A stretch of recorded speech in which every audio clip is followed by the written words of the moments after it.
Harika. Geçtiğimiz günlerde bir haber vardı. Bilmiyorum gördün mü? Artık düğünlerde genç çiftlere gümüş takılmaya başlamış. Biz seninle bir yayında gümüşü konuşurken sen demiştin ki hiç unutmuyorum. Biz de hatta orayı kesip reel olarak paylaşmıştık. 2024 yılında, 2025 yılında altın günü yerini gümüş gününe bırakacak hanımlar arasında Evet, diye önceden ve görmüşsün değil mi? düğünlerde de evet düğünlerde de takılmaya başlandı.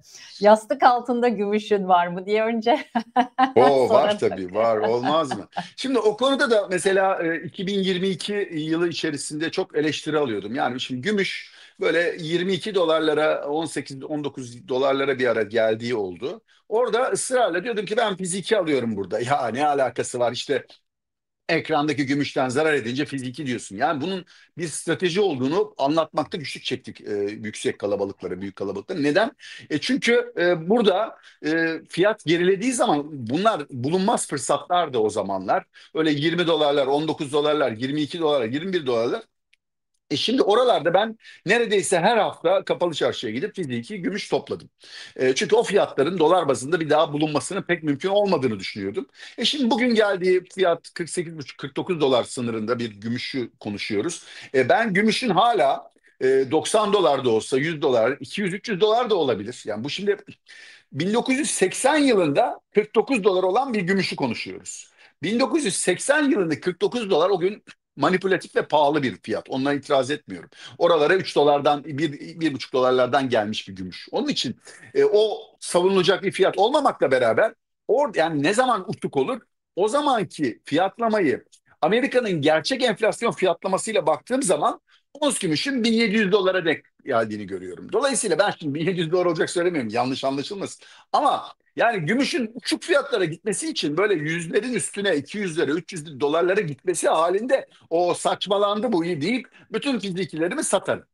Ama onun dışında fizikilerimi satmak için henüz bir ortam görmüyorum. Tam tersine gümüşün altından önümüzdeki dönem hala bu 2025 boyunca böyle oldu.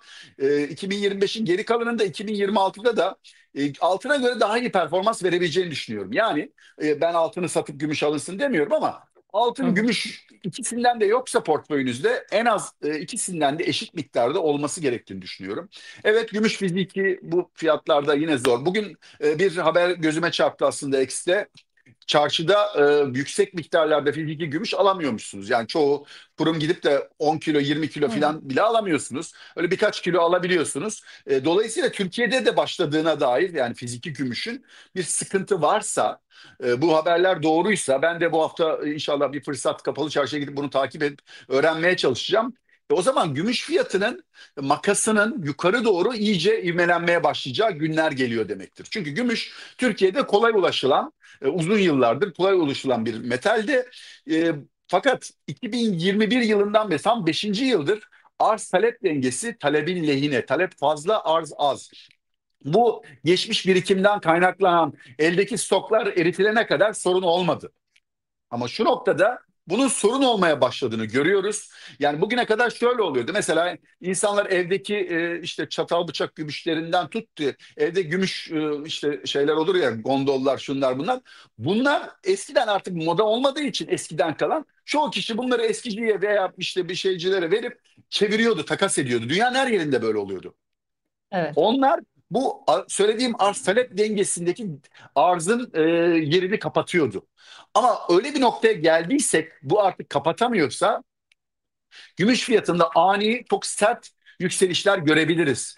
Ta ki çünkü şu denebilir. Ha, ya neden öyle olsun ki, hemen madencilik artar, gümüş madenciliği Hı hı. oturur, Hı hı. yeni gümüş madenleri çıkarır. Şimdi bu gümüş konusu çok uzun yıllardır en büyük baskı altında kaldığı için gümüş madencileri uzun yıllardır para kazanmıyor. Sadece gümüş madeni diye bir madencilik çok az. Yani toplam madenlerin %30'u sadece.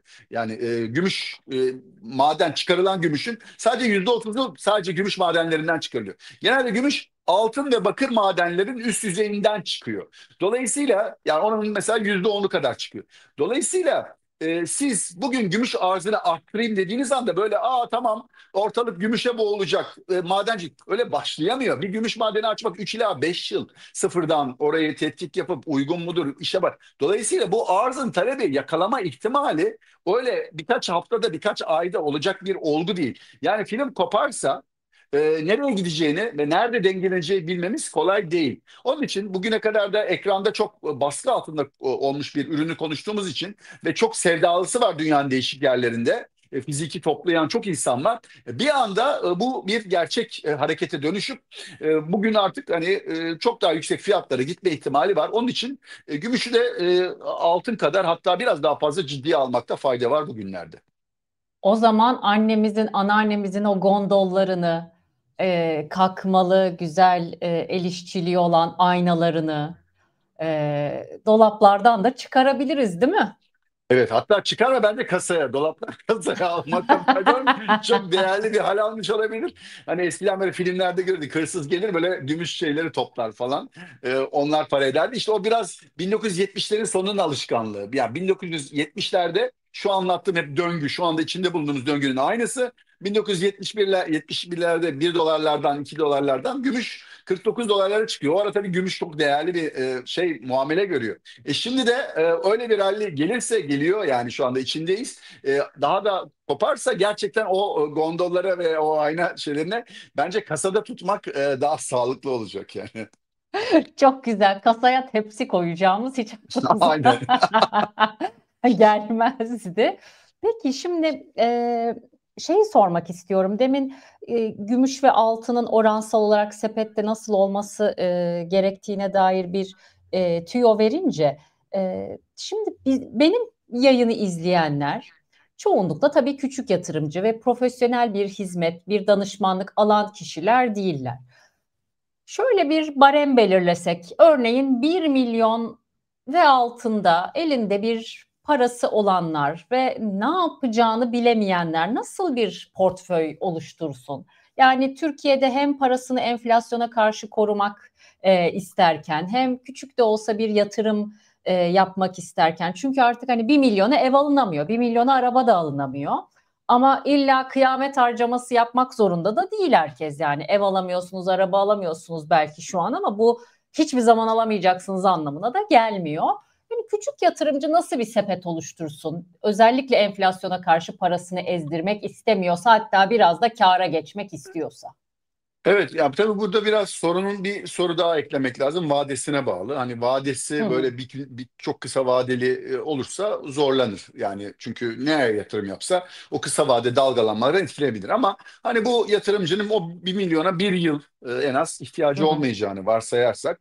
Bir yıl için bugün mesela o böyle tip bir 1 milyon yatırımın ben en az normal şartlarda %40'ını %50'sini değerli metal sepeti yapmasında sakınca görmem. Yani kişisel hı olarak. hı. Ne yapılabilir? İşte onun üçte biri o bir 500 hani o diğer kısmı da belki fırsat kollamak için kenarda tutulabilir. Yine bir Güzel. döviz bazlı enstrümanda tabii. Ben burada mesela o tip bir yatırımın bir miktarını altına yani en azından hani o değerli metal için ayrılan bölümünün en az üçte birini altına, üçte birinden biraz daha fazlasını yani şimdi %30 altın, %40 gümüş, yüzde kalan %30 da platin ve paladyum şeklinde aslında ayırabilirsiniz. Bugün platin ve paladyum da biraz arkada kalmış metaller ama bunlar da şu anda altının ya buna genelde altın önden gider. Gümüş onu takip eder. Platin ve paladyum da geriden gelip bayağı performans verirler. Dolayısıyla paladyum platine göre görece daha az sevdiğim bir metal. Çünkü arz sorunu yok orada bir. Ama hani onun da ne bileyim işte şey yaptığımız zaman 40 100 birimlik bir değerli metal portföyünün 40 birimi gümüş, 30 birimi altın, 20 birimi platin, 10 birimi de paladyum olabilir mesela hani böyle bir ayrımda. Bunlar